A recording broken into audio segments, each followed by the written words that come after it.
மயிலாடுதுறை மாவட்டம் தரங்கம்பாடி தாலுகா செம்பனார் கோவிலில் தமிழ்நாடு தலைக்குனியாது என்ற தலைப்பில் பூம்புகார் சட்டமன்ற தொகுதி சாதனை விளக்க பொதுக்கூட்டம் நடைபெற்றது. மாவட்ட செயலாளர் நிவேதா முருகன் எம்எல்ஏ தலைமையில் நடைபெற்ற பொதுக்கூட்டத்தில் சிறப்பு அழைப்பாளர்களாக பிற்படுத்தப்பட்டோர் நலத்துறை அமைச்சர் சிவ மெய்யநாதன், தலைமைக் கழக செய்தித் தொடர்பாளர் பேராசிரியர் கான்ஸ்டன்டைன் ரவீந்திரன் ஆகியோர் பங்கேற்று சிறப்புரையாற்றினர். இதில் பேசிய அமைச்சர் மெய்யநாதன் கூறுகையில், பாவேந்தர் பாரதிதாசனின் பெண்ணடிமை தீரு மட்டும் மண்ணடிமை தீருமோ என்ற வரிகளை மேற்கோள் காட்டி, தந்தை பெரியாரின் பெண்ணுரிமை சித்தாந்தங்களே தமிழகத்தின் வளர்ச்சிக்கு அடித்தளமிட்டது என்று குறிப்பிட்ட அமைச்சர், பெண்களுக்கு சொத்துரிமை, கல்வி உரிமை மற்றும் சம உரிமை கிடைக்க போராடிய தந்தை பெரியாரின் சிந்தனைகளுக்கு மறைந்த முதல்வர் கலைஞர் முழு வடிவம் கொடுத்தார். பெண்களுக்கு கல்வி மற்றும் அரசு வேலைவாய்ப்புகளில் முதலில் 30% இடஒதுக்கீடு வழங்கப்பட்டது. தற்போது 50%த்திற்கும் அதிகமான பெண்கள் உயர் பதவிகளிலும் அரசு வேலைகளிலும் கல்வி நிறுவனங்களிலும் இடம்பெற்றுள்ளனர். உள்ளாட்சித்துறையில் பெண்களுக்கு 33% இடஒதுக்கீடு வழங்கியவர் கலைஞர். தற்போது அதை 60% உயர்த்தி பெண்களின் அரசியல் பங்கேற்பை ஸ்டாலின் உறுதி செய்துள்ளார். 1989இல் தருமபுரியில் மகளிர் சுய உதவிக் குழுக்கள் தொடங்கப்பட்டதன் மூலம் பெண்கள் வங்கி நடவடிக்கைகளில் ஈடுபடத் தொடங்கினர். இன்று வங்கிக் கடன் வழங்குவதற்காக மேலாளர்களை பெண்களின் வீடுகளுக்கு செல்லும் நிலை உருவாகியுள்ளது.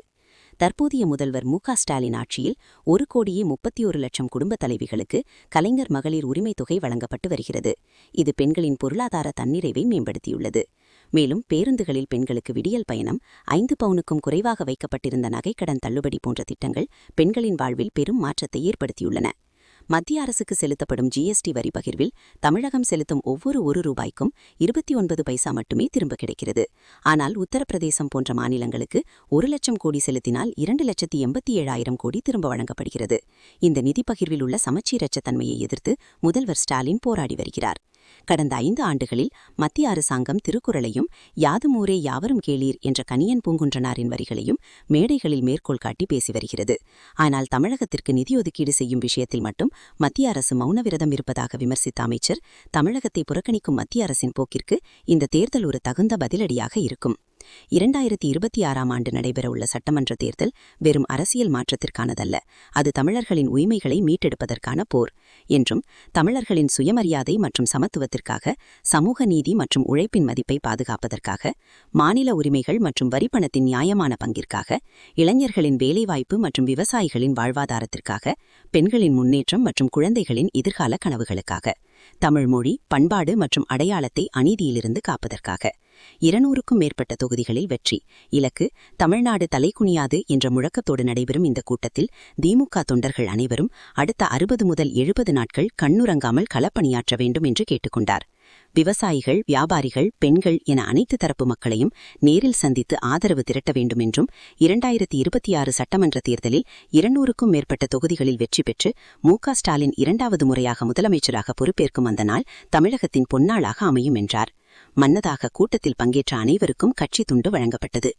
ஏழை தாய்மாருடைய இல்லத்திலே வந்து உங்களுக்கு வங்கிக் கடன் தருகிறேன் என்ற மாற்றத்தை ஏற்படுத்தியவர் தலைவர் கலைஞர் அவர்கள். அதனுடைய ஆட்சியுடைய தொடக்கமாக இன்றைக்கு நம் தமிழ்நாடு முதலமைச்சர் 5 ஆண்டு காலத்தில் பெண்களுக்கான அடுக்கடுக்கான திட்டங்கள் மூலமாக இன்றைக்கு இந்தியாவில் இருக்கின்ற மாநிலங்களில் நம்ம முதலமைச்சருடைய திராவிட மாடல் ஆட்சியை இந்தியா முழுவதும் வளர்ச்சிக்காக ரோல் மாடலாக எடுத்துக்கொள்ளக்கூடிய ஆட்சியை தந்தவர் தான் தமிழ்நாடு முதலமைச்சர் என்பதை மறந்து விடாதீர்கள். அதாவது பெண்களுக்கு கட்டணமில்லா விடியல் பேருந்து பயணம், அதே மாதிரி பெண்களுக்கு மகளிர் சுய குழுக்கடன் தள்ளுபடி, 5 பவுனுக்கும் குறைவாக வைத்திருக்கின்ற அவர் கூட்டுறவு கடன்கள் தள்ளுபடி செய்தார்.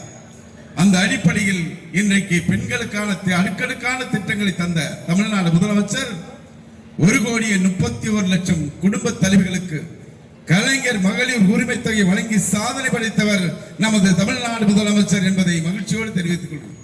எங்கு பார்த்தாலும் எல்லா இடங்களிலும் செல்கின்ற பொழுது எல்லா தாய்மார்கள் பெண்களிடத்தில் மகிழ்ச்சியை பார்க்கிறோம். எதிர்கட்சிகளுக்கு அதிர்ச்சியை கொடுத்தார்.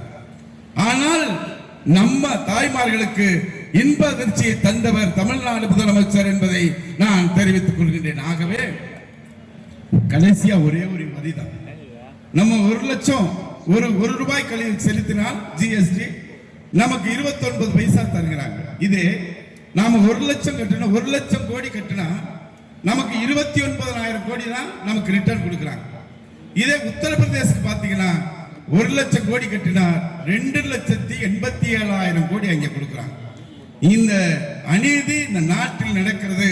அதைத்தான் நம் தமிழ்நாடு முதலமைச்சர் அனைத்து மாநிலங்களுக்கும் நிதியை சம பகிர்வில் கொடுக்க வேண்டும் என்று போராடுகிறார். தமிழ்நாடு தலை குனியாது என்ற தலைப்பில் நடைபெறுகின்ற இந்த கூட்டத்தில் நாம் அத்தனை பேர் உறுதி எடுக்க வேண்டும். இன்னும் ஒரு 60-70 நாட்கள் கண்துஞ்சாது கழகத்துடைய தொண்டர்கள் அத்தனை பேரும் எல்லார் இல்லத்துக்கு செல்வோம். விவசாயிகள், வியாபாரிகள், பெண்கள் அனைத்து மக்களையும் சந்தித்து 2026 சட்டமன்ற தேர்தலில் 200க்கும் அதிகமான தொகுதிகளை வெற்றி பெற்று 2வது முறையாகவும் தமிழ்நாடு முதலமைச்சராக பொறுப்பேற்கின்ற நாள் தான் நமக்கு அனைவருக்கான பொன்னான நாள் என்று கூறி இந்த 5 ஆண்டு ஆனால் ஒன்றிய அரசாங்கம் திருக்குறளை மேற்கோள் கேட்டு பேசுகின்றவர்கள், யாதும் ஊரே யாவரும் கேளீர் என்று கணியன் பூங்குன்றனார் குரலின் வார்த்தைகளை பேசுகிறவர்கள், அவர்கள் தமிழ்நாட்டுக்கு நிதி ஒதுக்குவதில் மட்டும் அவர்கள் மௌன விரதம் இருக்கிறார்கள். தமிழ்நாட்டை புறக்கணிக்கிறார்கள். ஆகவே இந்த தேர்தலை பொறுத்த வரைக்கும் நமக்கான மிக மிக முக்கியமான தேர்தலாக நாம் பார்க்கிறோம். எதற்காக இந்த கூட்டம் எதற்காக நடைபெறுகிறது?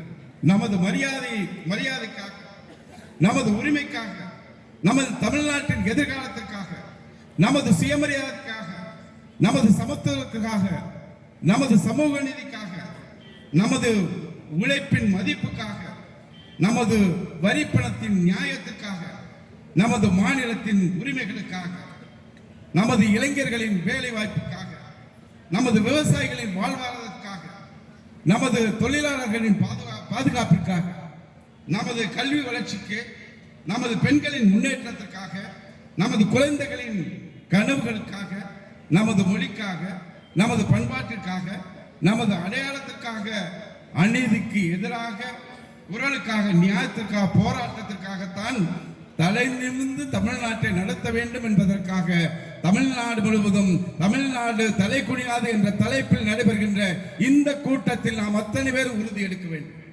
இன்னும் ஒரு 60-70 நாட்கள் கண்துஞ்சாது கழகத்துடைய தொண்டர்கள் அத்தனை பேரும் எல்லார் இல்லத்துக்கு செல்வோம்.